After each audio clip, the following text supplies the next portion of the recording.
कहानियाँ तो आपने बहुत सुनी होंगी, मगर ये कहानी कुछ अलग है। एक शेर की कहानी। वो था सभी बाघों का राजा, टाइगर किंग।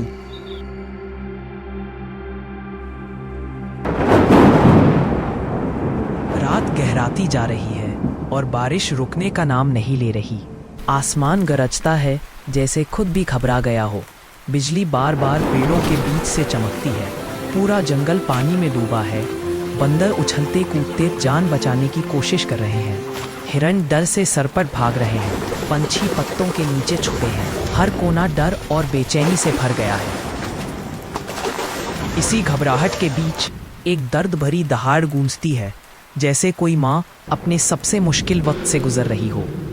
गुफा के अंदर एक अजीब सी खामोशी है। बाहर तूफान अब भी बरस रहा है। एक गहरी कराह के साथ दो नन्हे शावक जन्म लेते हैं।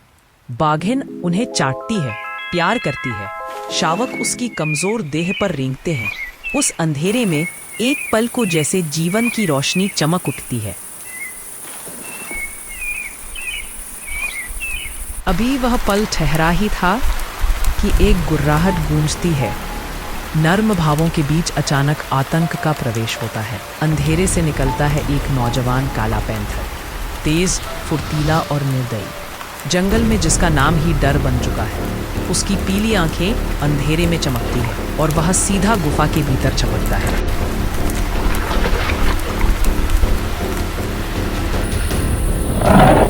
कमजोर बाघिन एक आखिरी बार उठती है।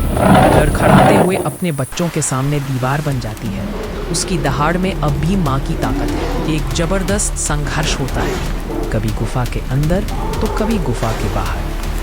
बीमार शेरनी अपनी जान की परवाह किए बिना अपने बच्चों को बचाने की पूरी कोशिश करती है।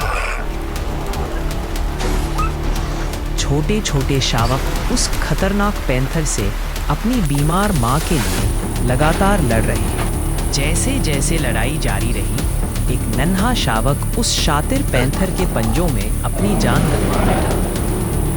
माँ शेरनी अपने एक शावक को गुफा की एक चट्टान के पीछे छुपा देती है और वो दुष्ट पैंथर उसे ढूंढ नहीं पाता। वो नन्हा शावक बच जाता है। उस धूर्त पैंथर ने एक और शावक को न देखकर फिर से माँ शेरनी पर हमला कर दिया। माँ शेरनी बीमार थी। अब वो उस धूर्त पैंथर का सामना नहीं कर सकी और माँ शेरनी ने भी दम तोड़ दिया।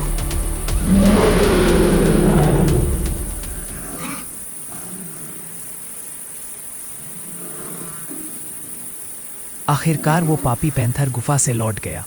इसी बीच रात बीत चुकी थी और भोर की पहली किरणें फूट चुकी थी। बारिश थम चुकी थी। बादल भी शांत हो गए थे। बाहर पक्षी और जानवर वैसे ही बोलने लगे थे जैसे पहले करते थे।